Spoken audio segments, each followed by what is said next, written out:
Hey guys, today I'm going to show you how to add multiple stops or destination on Google Maps. So let's get started. So first of all, open your Google Maps app and then decide where you want to go and how many hub stops you have and arrange that stops. So for example, right here is my destination, Manila, and then click direction. Then here at the top right corner, click the three dots and select add stops. So here you can add stops.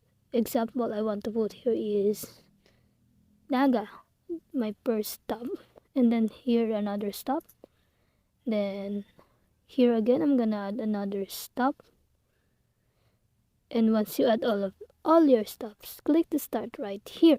So here you go.